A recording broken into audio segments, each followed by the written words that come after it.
quem vive na prática dessas coisas não herdará o reino de Deus. Por quê? Porque está evidente de que ele não foi regenerado. No mundo atual, onde os valores e comportamentos muitas vezes se afastam dos princípios bíblicos, é essencial entender a diferença entre viver segundo a carne e viver segundo o Espírito.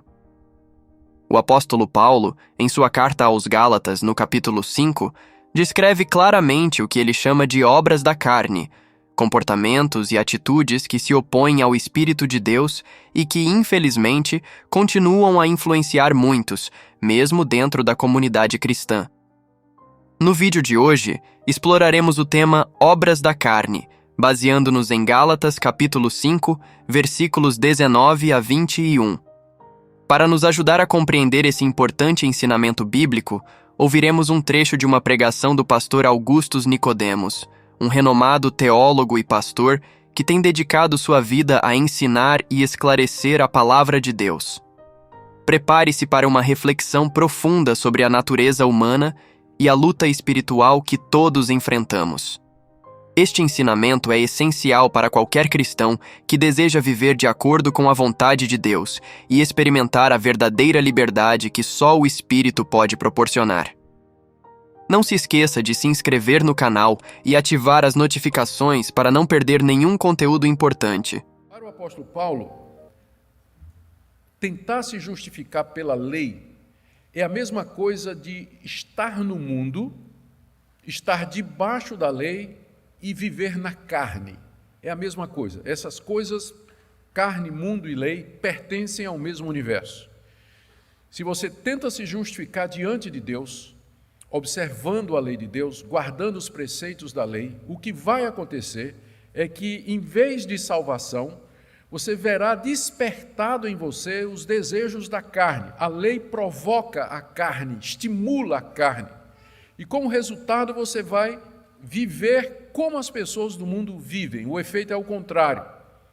Então, nesse universo, o vocabulário é lei, mundo, carne, escravidão, morte, afastamento de Deus, que era, ao final, o resultado daquilo que os judaizantes estavam ensinando, de acordo com o apóstolo Paulo.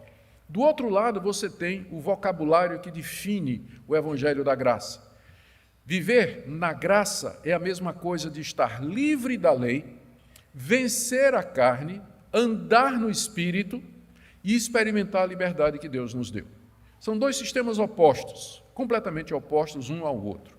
E ou você está vivendo de acordo com um, ou você está vivendo de acordo com o outro, mesmo que você esteja numa igreja evangélica, mesmo que você pertença a alguma denominação, se considere cristão. Na verdade, o que Paulo está fazendo aqui é definindo os dois princípios que dividem a humanidade ou representam as opções diante de Deus para toda a humanidade.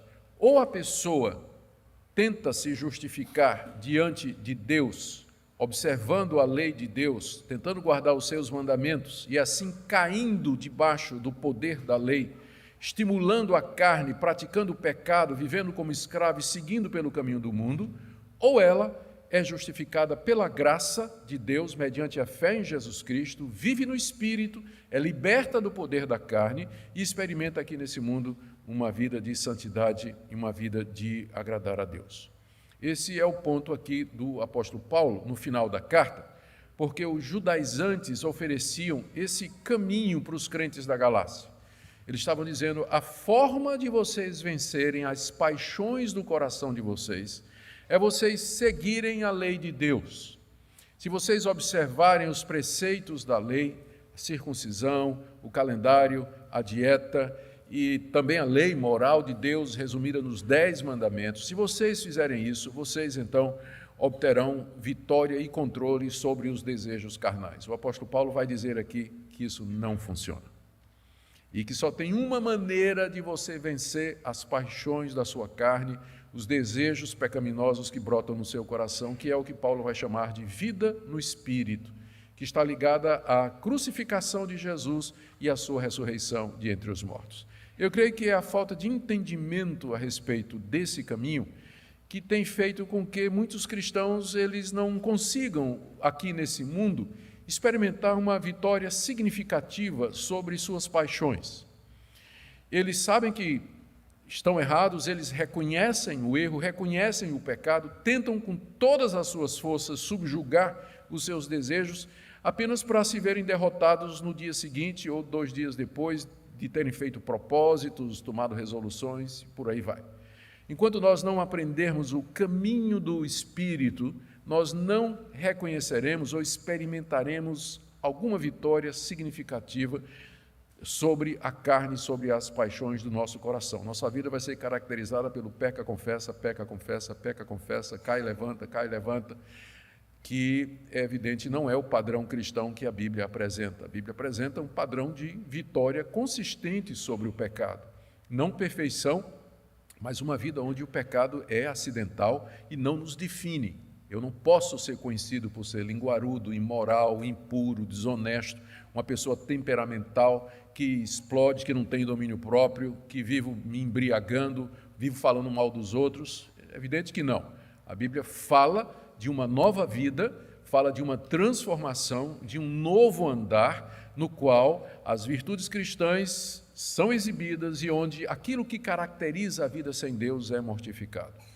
Infelizmente, às vezes, a nossa ênfase, nós temos que lembrar que a ênfase que nós damos na Igreja Reformada, a depravação total, tem que ser contrabalanceada pelo ensino a respeito da graça de Deus em Cristo Jesus e o poder do Espírito Santo para nos libertar do domínio do pecado, para que nós não caiamos, primeiro, no extremo de pensar que é normal o crente, quando orar, dizer assim: Deus me perdoa, porque eu vivo pecando em pensamentos, palavras e atos, milhões de pecados. Está alguma coisa errada com você, meu irmão. Como assim que você o tempo todo está pecando por pensamento, palavras e obras? Onde é que isso é o padrão normal na Escritura? Ao contrário, a Bíblia nos ensina uma vida de vitória. É uma vida de vitória. Então, por um lado, a gente tem que evitar, por causa da ênfase na depravação total, a ideia de que o cristão ele vive oprimido, derrotado o tempo todo pelo pecado, e, por outro lado, também evitar o triunfalismo do perfeccionismo, da teologia da glória, uma teologia que ainda persiste no meio evangélico, que ensina que nós podemos chegar a um grau de perfeição absoluto aqui nesse mundo. Não é? A verdade é que a Bíblia ensina a vitória sobre o pecado como sendo o padrão para o cristão, embora essa vitória não é completa e ela não é constante. Infelizmente, aqui e acolá, alguma coisa acontece. Eu ilustro isso sempre com uma experiência que a Minka e eu tivemos quando moramos na África do Sul. E nós fizemos uma viagem saindo lá da cidade de Potchefstroom, no centro da África do Sul, para a cidade do Cabo, que fica no extremo sul do continente.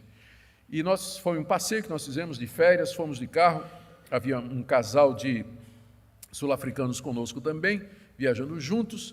A viagem foi 5.000 quilômetros no total, somando a quilometragem, e muitos dias abençoados.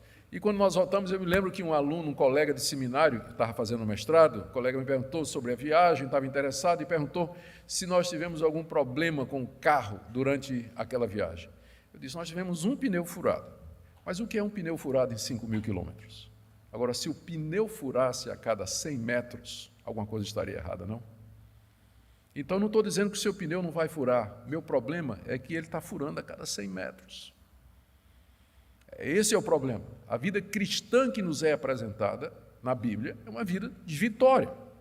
Vitória sobre o pecado. Não é perfeição, não é perfeição absoluta, mas é uma vitória significativa, que pode ser experimentada e pode ser vivida. E o segredo para isso é viver no Espírito, que é exatamente o que Paulo está ensinando aqui. Então eu quero ver com vocês, em primeiro lugar, o contexto em que Paulo diz estas palavras, tentar explicar aí do verso 13 a 15, que eu deixei fora da leitura, porque faz parte do contexto.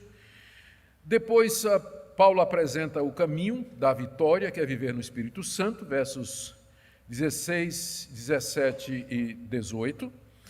E, para deixar claro o que é que ele está falando, ele descreve o que é viver na carne, debaixo da lei, que vai chamar de obras da carne, do verso 19 a 21, e o que é viver no Espírito e o resultado, que ele vai chamar do fruto do Espírito, de 22 a 24. E ele termina com duas exortações verso 25 e 26, para que nós vivamos ou apliquemos, que coloquemos em prática isso que a palavra de Deus nos ensina. Então vamos lembrar aqui o contexto. No verso 13 a 15, Paulo está dizendo para os cristãos, está dizendo para os crentes da Galácia, de que eles deveriam aproveitar a liberdade que eles têm em Cristo Jesus para viver de acordo com a vontade de Deus. Verso 13, vós, irmãos, fostes chamados à liberdade.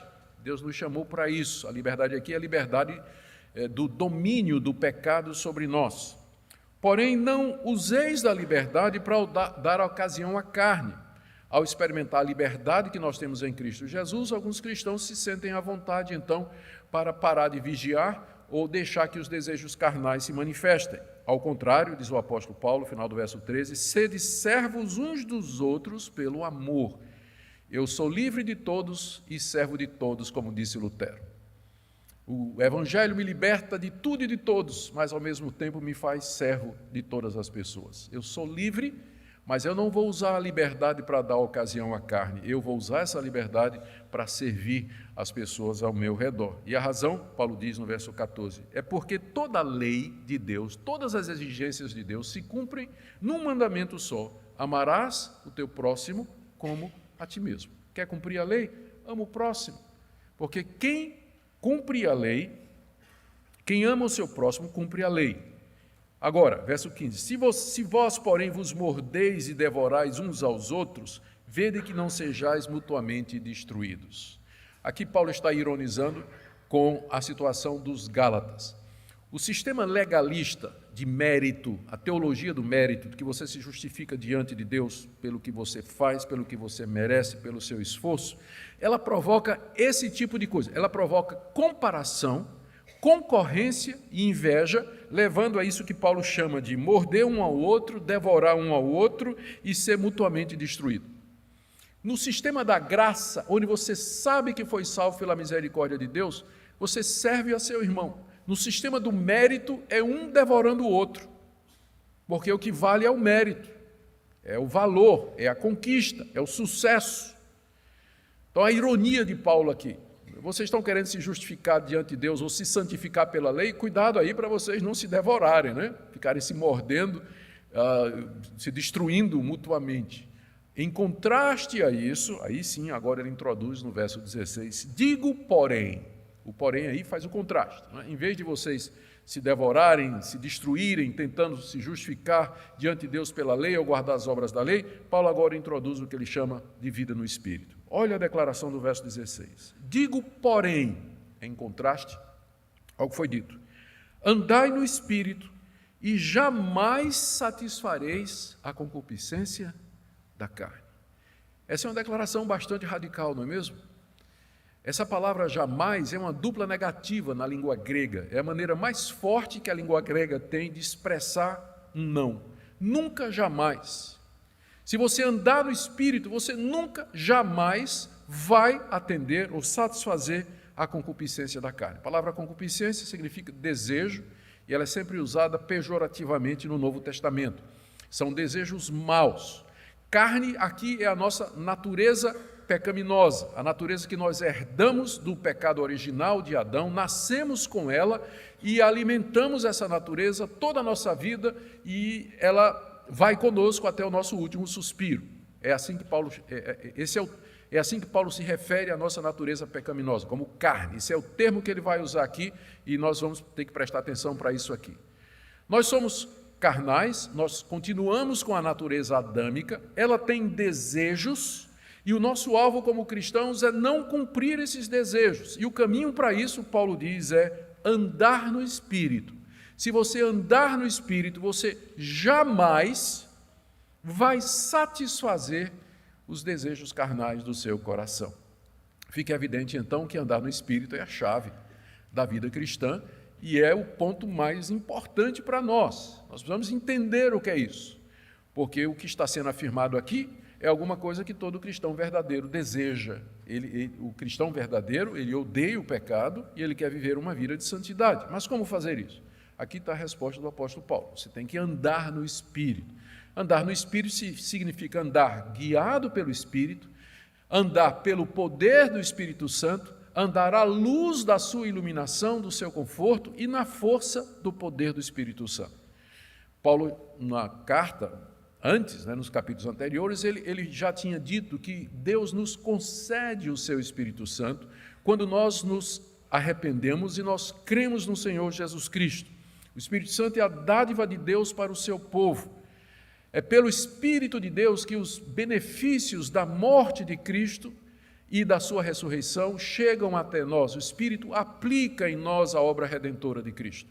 Então, todo cristão, por definição, ele já tem o Espírito Santo, desde o momento em que ele foi regenerado, que ele nasceu de novo, que ele creu no Senhor Jesus, ele recebeu o Espírito Santo da parte de Deus para que ele possa viver nesse mundo de acordo com a sua vocação, de acordo com o seu chamado santo. Por isso nós devemos andar nesse Espírito. Ele já está em nós, mas nós devemos andar. Andar aqui significa viver à luz da sua influência, debaixo do seu poder, seguindo a sua orientação, que nos chega todo dia pela nossa consciência, pela leitura da palavra de Deus, pelas circunstâncias, enfim, pelos métodos infinitos e recursos infindáveis que Deus tem ao seu dispor para nos fazer saber isto aqui. Promessa maravilhosa: ande no Espírito e você jamais vai cumprir os desejos da carne. E a razão pela qual você precisa andar no Espírito está no verso 17. Porque a carne, a sua natureza pecaminosa, milita contra o Espírito. O vocabulário aqui é tirado do campo de guerra. Militar significa você entrar numa guerra, você fazer guerra contra alguma coisa. A carne, a minha natureza pecaminosa, ela está em guerra com as coisas de Deus. Eu sou carnal, inclinado ao mal. Deus me deu o seu Espírito Santo. Só que esse Espírito Santo não é bem-vindo pela minha natureza pecaminosa. Minha natureza pecaminosa se levanta contra a ação do Espírito Santo e sua influência na minha vida e inicia uma guerra. E, ao mesmo tempo, o Espírito Santo milita contra a carne. Foi para isso que Deus nos deu o Espírito Santo. Isso aqui é a bipolaridade cristã.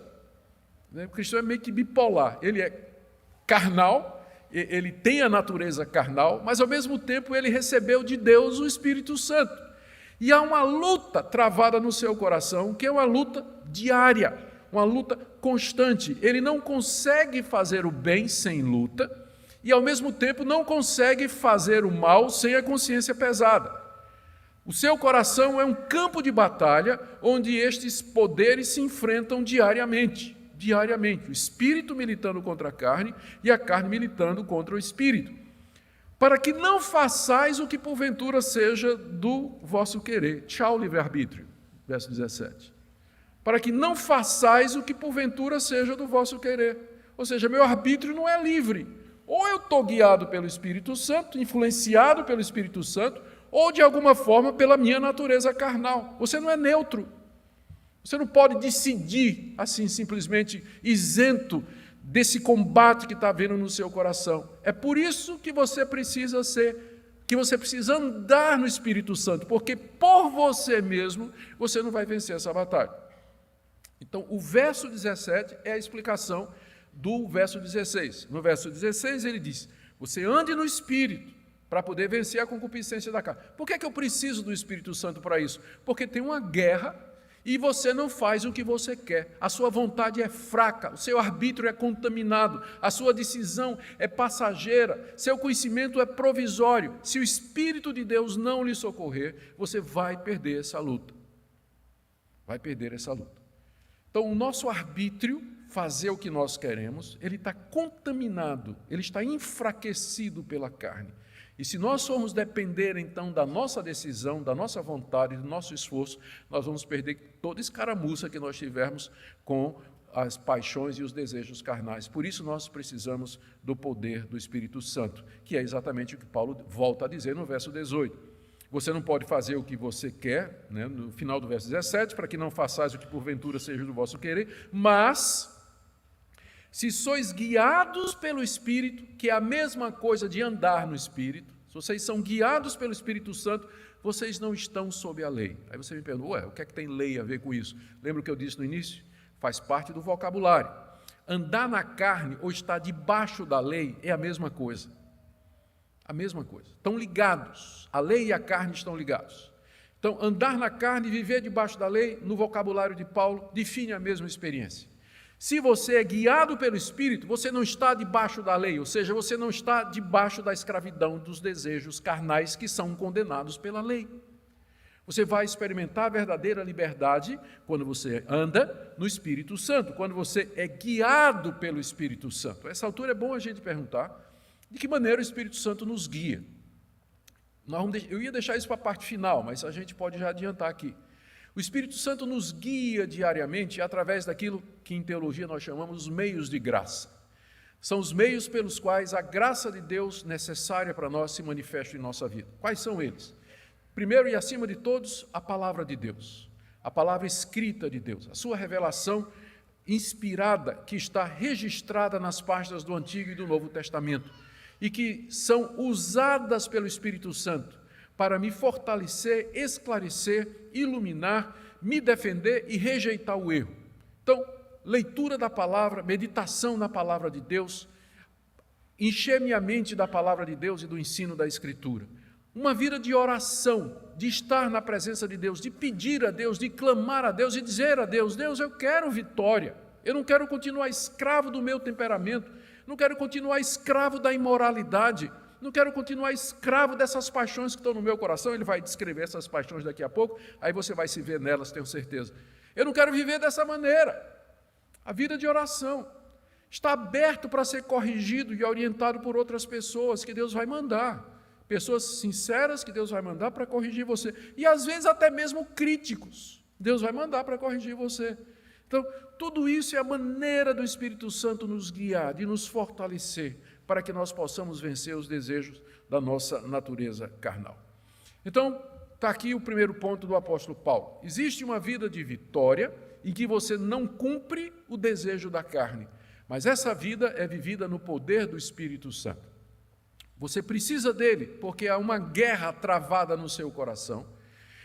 A sua vontade é contaminada, seu arbítrio é fraco, e se o Espírito de Deus não guiar você, se ele não conduzir você, você vai viver uma vida de pecado, de morte, debaixo da lei, de condenação e de culpa.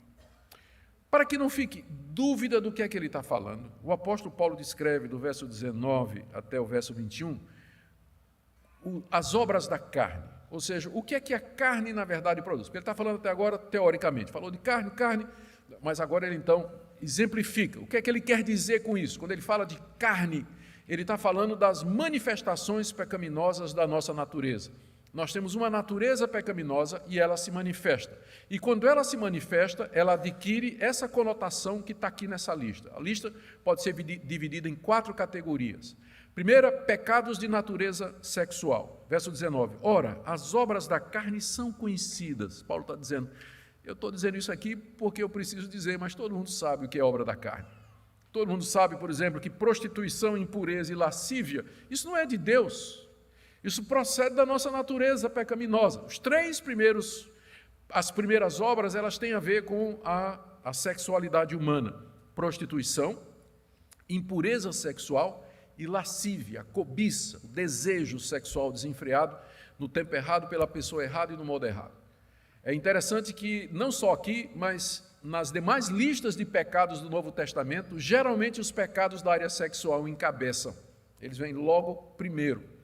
E eu creio que a razão é que foi talvez a área mais afetada lá no Jardim do Éden, porque a primeira coisa que Deus fez depois que o primeiro casal caiu foi cobri-los, porque eles tinham vergonha de si mesmos, já apontando para o terrível estrago que o pecado faria na área sexual. Estas coisas são conhecidas, não adianta, não tem justificativa para elas. Prostituição, impureza, lascívia, e a gente pode botar aqui fornicação, adultério, todos os pecados na área sexual. É sobejamente conhecido que isso não procede de Deus e que isso é fruto da nossa natureza caída, por mais que a cultura queira dizer, por mais que a sociedade queira dizer que isso é uma coisa normal, que é natural você viver indo para a cama com seu namorado, ficar com seu namorado, trair sua mulher, trair seu esposo, ficar vendo pornografia, a homossexualidade, a prática da homoafetividade. Por mais que a sociedade queira dizer isso, a Bíblia vai continuar dizendo: isso é obra da carne, isso é resultado da natureza decaída do homem, isso é conhecido. O pessoal é que tenta fechar os olhos, tenta fazer de conta que não é, tenta dizer que não é, mas a verdade de Deus permanece e tem esse fundamento. Isso é obra da carne. Elas são conhecidas, todo mundo sabe disso. O que existe é uma sociedade que quer cauterizar a consciência e quer poder praticar essas coisas com a consciência tranquila. Mas enquanto a palavra de Deus prevalecer e a verdade existir, isso aqui tem que ser chamado pelo nome que é.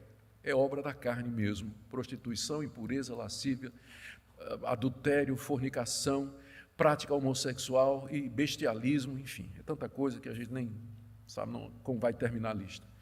A segunda parte da lista é composta de pecados de natureza religiosa: idolatria e feitiçaria. Idolatria é toda aquela religião que elege ou coloca outro Deus que não seja o Deus de Israel revelado em Cristo Jesus. É todo aquele sistema religioso que se curva diante de divindades que foram criadas pela imaginação humana, inventada pelo artifício humano. Paulo aqui se refere, e não faltava referência aqui, às religiões da sua época. No mundo greco-romano havia as religiões de mistério importadas da Frígia, da Mesopotâmia, com rituais secretos. Havia a religião grega oficial, baseada nos escritos de Homero, a Ilíada e a Odisseia. Havia a religião romana oficial, que era o culto do imperador. Havia a religião que vinha do Egito, que incluía a adoração do faraó e todo aquele panteão de animais que eram deificados na mitologia egípcia. O mundo de Paulo, o mundo do Novo Testamento, era um mundo cheio de religiões. Era um mundo extremamente religioso. E Paulo diz: isso é idolatria, isso é fruto da carne. Porque alguém poderia pensar: mas são pessoas que não conhecem a Deus e na sua sinceridade elas estão querendo chegar a Deus. Toda religião que não é baseada na revelação de Deus em Cristo Jesus é idolatria. Não existe inocente aqui. Não existe religião inocente, de pessoas inocentes que estão querendo fazer o seu melhor para alcançar a Deus. Paulo diz que é obra da carne. A idolatria, a adoração de ídolos e de outros deuses é obra da carne. É obra da carne. Mesma coisa a feitiçaria, é outro tipo ou está associada à idolatria, que geralmente toda religião idólatra, ela se miscui com o oculto, a procura dos poderes que estão por detrás das forças da natureza, do animismo, por exemplo, panteísmo. Tudo isso tem a ver com o ocultismo, que Paulo resume aqui com a palavra feitiçaria. É uma palavra muito interessante, a palavra feitiçaria aqui. Vem da palavra grega pharmakos, de onde vem a nossa palavra farmácia. Porque o feiticeiro era o cara que mexia com drogas, mexia com poções. Então a feitiçaria envolvia manipulação de coisas, de líquidos, de receitas, com o fim de levar a pessoa a transe. E aqui você tem a razão, a Bíblia não fala contra drogas diretamente, mas fala indiretamente, porque está dentro do termo feitiçaria. Dentro do termo feitiçaria.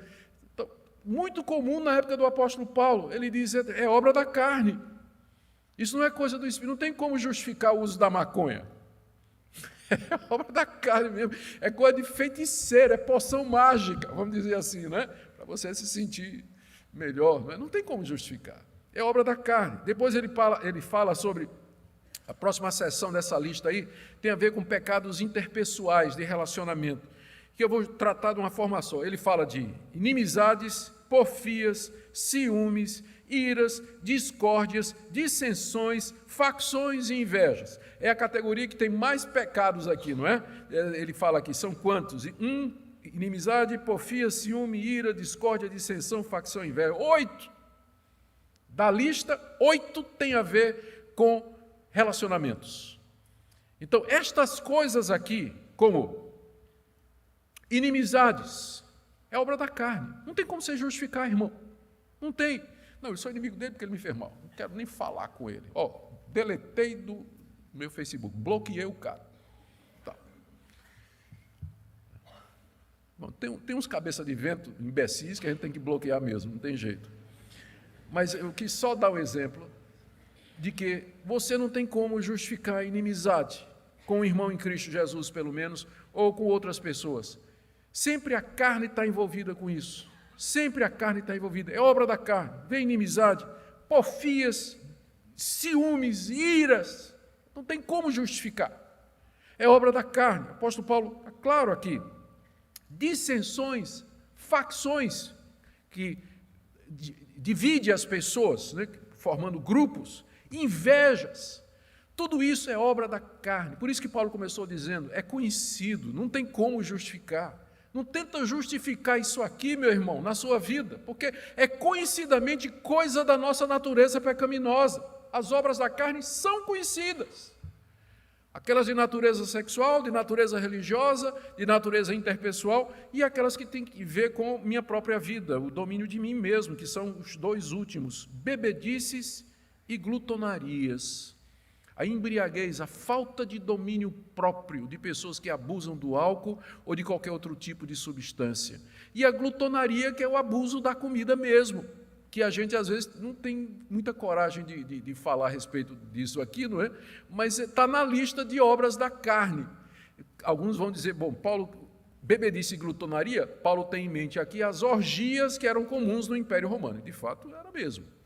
Na época do apóstolo Paulo, as orgias eram conhecidas, as pessoas passavam semanas bebendo, comendo, tendo relações sexuais, eram farras, verdadeiros bacanais. Aliás, a palavra bacanal vem do deus Baco, né, que era o deus do vinho e que era o patrono desse tipo de coisa que acontecia no Império Romano. Era muito comum esse tipo de coisa lá. Paulo talvez esteja fazendo uma referência a isso, que seja, mas não deixa de ser uma referência para nós também. A questão da beber demais e comer demais também. E Paulo diz, e coisas semelhantes, que a lista não é exaustiva, por mais intensa que ela seja, ela não é exaustiva. Tem coisas semelhantes a essas. Qual é o ponto do apóstolo Paulo? Ele está dizendo que toda vez que você tenta se justificar diante de Deus, pelos seus próprios méritos, é isso aqui que vai se manifestar em sua vida. A verdade a seu respeito vai aparecer. Porque a lei, ela como que estimula isso, ela provoca isso, ela desperta isso em nós. Por isso que, como eu disse no vocabulário de Paulo, estar debaixo da lei, viver na carne, é a mesma coisa. É a mesma coisa. Estar debaixo da lei, viver na carne, é a mesma coisa. E o resultado, o reflexo, é isso aqui na vida das pessoas. E as pessoas, não adianta tentar diante de Deus justificar esse tipo de comportamento, porque essas obras são conhecidas. Mesmo pessoas que não são cristãs sabem que esse tipo de coisa não pode proceder de Deus. Não procede de Deus. E Paulo adverte, meus irmãos, veja que advertência no final do verso 21. A respeito dessas coisas, eu declaro para vocês agora, como já anteriormente eu preveni, ele se refere ao fato de que quando ele esteve lá na Galácia, pregando o evangelho nas igrejas, ele já tinha falado sobre esse assunto, não? Ele está retornando ao ponto e disse, olha, vocês lembram que eu já preveni vocês a respeito disso. Os que praticam esse tipo de coisa não herdarão o reino de Deus. Quem vive na prática dessas coisas não herdará o reino de Deus. Por quê? Porque está evidente de que ele não foi regenerado. Está evidente que ele está tentando se justificar por méritos. Está evidente que ele pensa que o caminho da salvação é pela lei. Ele não conheceu a graça, ele não conheceu Jesus Cristo. E o resultado é que estas coisas se manifestam na vida dele e ele não tem poder para controlar isso. Ele pode ter capa de religioso, usar paletó e gravata, usos e costumes, Bíblia embaixo do braço, não perde um culto. Mas é essa a natureza dele.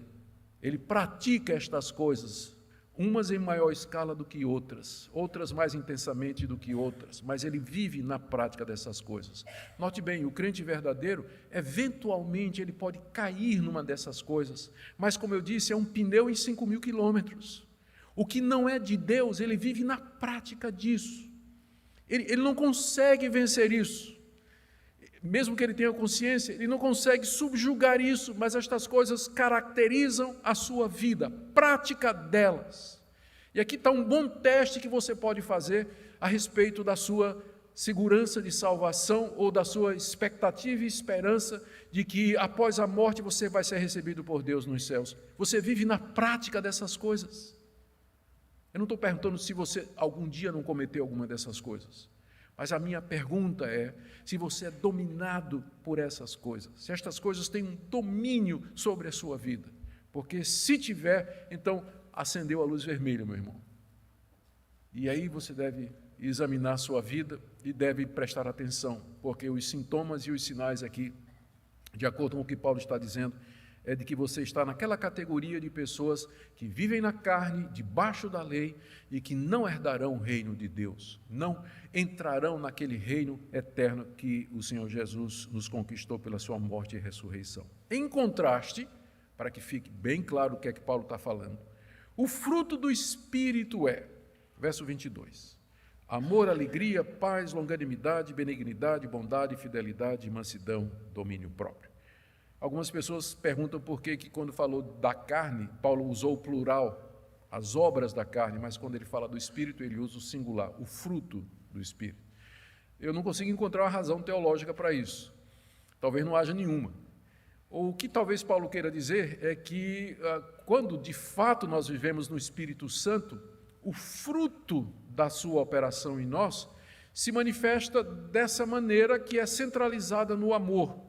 O fruto do Espírito é amor, aí vem alegria, que é amor exultante, paz, que é amor em tranquilidade, longanimidade, que é o amor em espera, benignidade, que é o amor fazendo bem, bondade, mesma coisa, fidelidade, o amor cumprindo a sua palavra, mansidão, o amor resistindo ao mal, domínio próprio, o amor controlando toda a minha vida. Alguns vão dizer que essa é a melhor interpretação. É um fruto só, é o amor, que se manifesta de todas estas maneiras. Se o Espírito Santo guia a minha vida, o fruto que vai aparecer é o amor, e ele se manifesta através da alegria, da paz, da longanimidade, benignidade, bondade, fidelidade, mansidão e o último de todos, domínio próprio, que é poder sobre o seu próprio eu. É literalmente isso que a palavra grega significa, enkrateia, domínio sobre o meu eu ter domínio sobre o meu eu, que resume tudo.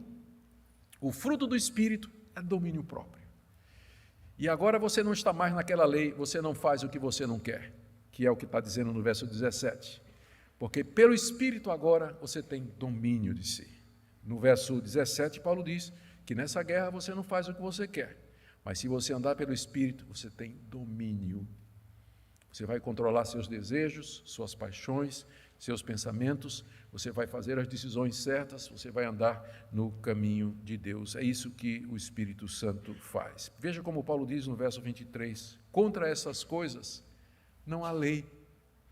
Não existe lei contra domínio próprio, fidelidade, mansidão, alegria, amor. Na verdade, a lei aprova. Na verdade, Deus demanda, Deus requer isso e dá sua aprovação sobre isso. Portanto, se eu estou andando no Espírito Santo, eu não estou mais debaixo da condenação da lei, porque não há lei contra estas coisas. Contra essas coisas não há lei. Lembra do universo de palavras, andar no Espírito, estar livre da lei. É a mesma coisa. E a base para isso, verso 24. Os que são de Cristo Jesus crucificaram a carne com suas paixões e concupiscências. Aqui está a base implícita do que Paulo vem dizendo, que só agora ele torna evidente. Com que base ou com que poder o Espírito de Deus pode me levar a vencer a carne que há em mim? A resposta é que ele aplica em mim os benefícios da morte de Cristo. Os que são de Cristo já crucificaram a carne com suas paixões e concupiscências. Você é cristão? Então saiba que sua carne, ela já foi crucificada com Cristo Jesus. Quando Cristo morreu naquela cruz, ele não estava apenas morrendo pelos seus pecados, para tirar a culpa dos seus pecados, mas ele estava crucificando com ele o seu pecado. A sua natureza pecaminosa foi pregada naquela cruz juntamente com Jesus Cristo. E é daí que vem o poder diário para você vencer as paixões pecaminosas. E é essa obra do Espírito Santo, ele aplica ao coração do crente a cruz de Cristo, não somente o sangue para nos tirar a culpa, mas a cruz para nos dar a vitória, para que nós possamos, livres do domínio da carne, viver de acordo com a palavra de Deus, produzindo esse fruto que está descrito aqui nos versos 22 e no verso 23. Os que são de Cristo já crucificaram. Então, a boa notícia para você, você não precisa mais crucificar a sua velha natureza. Primeiro, porque você nunca vai conseguir. Segundo, porque Deus já fez em Cristo. É esse o Evangelho. É esse o Evangelho que, às vezes, as pessoas não percebem. Eles, quando pensam em Evangelho, eles pensam somente, Cristo morreu para me salvar da culpa do meu pecado. Isso é somente parte da verdade, porque Cristo morreu para livrar você também do domínio do pecado e, finalmente, da presença do pecado na ressurreição dos mortos. A obra de Cristo é muito mais extensa do que nós imaginamos. Então, muitos evangélicos, muitos membros de igreja se contentam com isso. Cristo morreu na cruz para tirar a culpa dos meus pecados. Louvado seja Deus, não é? Isso aí já é a base de tudo. Mas eu quero dizer nessa noite que tem mais. Ele morreu na cruz não somente para livrar você da culpa do pecado, mas para livrar você do poder do pecado. Ele derramou sangue pela culpa e a cruz é para o velho homem, a velha natureza. Os que são de Cristo já crucificaram a carne com suas paixões e concupiscências. Pastor, como é que eu experimento isso? Eu quero isso. Eu quero viver essa crucificação, eu quero experimentar o poder da cruz sobre a minha natureza, sobre a minha língua comprida, sobre o meu olhar comprido, sobre meus ouvidos compridos. Eu quero experimentar o poder da cruz, sobre as tendências do meu coração, os desejos do meu coração, essa raiva que eu tenho de uma pessoa que não passa, que eu não posso nem olhar para a pessoa. Como é que eu crucifico isso? Resposta nas duas aplicações de Paulo, versos 25 a 26. Primeiro, se vivemos no Espírito, andemos também no Espírito. Aqui Paulo está nos chamando à prática. Torne prática e verdadeira a sua declaração. Se você diz que vive no Espírito, que é equivalente a dizer eu sou crente, eu sou cristão, então se você é cristão, viva como cristão. Se vivemos no Espírito, andemos também no Espírito. Se você declara que vive no Espírito Santo, ou que você é de Cristo, que é a mesma coisa, então ande também assim. Coloque em prática isso. E aí a pergunta é, como é que eu faço isso, pastor? Como é que eu faço isso? Já começa aí no verso 26. Primeiro, não se deixe possuir de vanglória, provocando uns aos outros, tendo inveja uns dos outros. Paulo aqui está voltando àquele tema que, se você quiser se justificar ou vencer através da lei, o que vai ter é concorrência, inveja, competição, quem é maior, provocação uns aos outros. Então, primeiro, desista de você. Você não vai conseguir por você mesmo. Em seguida, você deve, isso está dentro do tema de andar no Espírito, eu tinha adiantado para vocês, eu disse que eu ia adiantar, você deve então usar os meios de graça que Deus nos deu para que você possa viver essa plenitude do Espírito Santo. Comece com arrependimento e confissão. Deus, eu vi aqui nessa passagem hoje à noite, que de fato eu estou sob o domínio da carne. Eu sou dominado pelo ciúme, pela ira, pela impureza, pela lascívia, pela dissensão. Deus, eu estou vendo isso com tanta clareza. Eu queria que o Senhor perdoasse os pecados do meu coração, que o Senhor me libertasse, que o Senhor me guiasse, que o Senhor me desse essa vitória que o apóstolo Paulo fala aqui nessa passagem, de que se eu andar no Espírito eu não vou cumprir os desejos da carne. Eu queria experimentar isso, uma vida cristã mais elevada. Eu não estou satisfeito com a minha conduta cristã no trabalho, na família, maneira como eu trato os outros. Então você pode começar com arrependimento e confissão. Segunda coisa, use os meios de graça. Deus deu meios pelos quais o poder do Espírito Santo chega até nós. Leitura da palavra, meditação na palavra, participação dos cultos, comunhão dos irmãos, confraternização com os irmãos, um ajudando o outro. Tudo isso faz parte dos meios pelos quais o Espírito de Deus flui na nossa vida e nos dá poder contra os desejos da carne. Por último, ore mesmo, clame a Deus e diga: Deus, eu não quero envergonhar o teu nome, não quero continuar vivendo como se estivesse na carne. A tua palavra diz que eu já fui crucificado com Cristo, tua palavra diz que eu já tenho o Espírito Santo, eu quero viver isso na prática, eu quero experimentar isso no dia a dia. E eu tenho certeza, queridos, que essa é a oração, é uma das orações que Deus mais tem prazer em responder. Quando Ele vê os seus filhos quebrantados, humildes, clamando e pedindo a Ele: Senhor, eu quero te conhecer mais e quero andar no teu caminho. As obras da carne são descritas na Bíblia como comportamentos e atitudes que se manifestam quando as pessoas seguem seus desejos pecaminosos, em vez de viverem segundo o Espírito de Deus. O apóstolo Paulo, em Gálatas 5, lista essas obras como sendo prostituição, impureza, lascívia, idolatria, feitiçarias, inimizades, porfias, ciúmes, iras, pelejas, dissensões, heresias, invejas, homicídios, bebedices e glutonarias, entre outras. Essas práticas são frutos de uma natureza caída e revelam um coração afastado de Deus. Essas obras são indicadores de uma vida dominada pelo egoísmo e pela falta de respeito pelos princípios de Deus. Elas não apenas corrompem o indivíduo, mas também causam danos às relações interpessoais e à comunidade. Paulo adverte que aqueles que praticam tais coisas não herdarão o reino de Deus, ressaltando a seriedade dessas ações e a necessidade urgente de transformação. Refletir sobre as obras da carne é um convite para autoexame. Todos nós, em algum momento, somos tentados por esses desejos carnais. No entanto, a vida cristã é um chamado constante à santificação, que é o processo de nos tornarmos mais semelhantes a Cristo. A verdadeira fé em Jesus não apenas nos justifica, mas também nos transforma. Essa transformação é visível através do abandono das obras da carne e do cultivo do fruto do Espírito, que inclui amor, alegria, paz, paciência, benignidade, bondade, fidelidade, mansidão e domínio próprio. A luta contra as obras da carne não é fácil, mas é possível através do poder do Espírito Santo. Ele nos capacita a resistir às tentações e a viver de maneira que honra a Deus. É um processo contínuo de mortificação dos desejos pecaminosos e de vivificação da nova natureza em Cristo.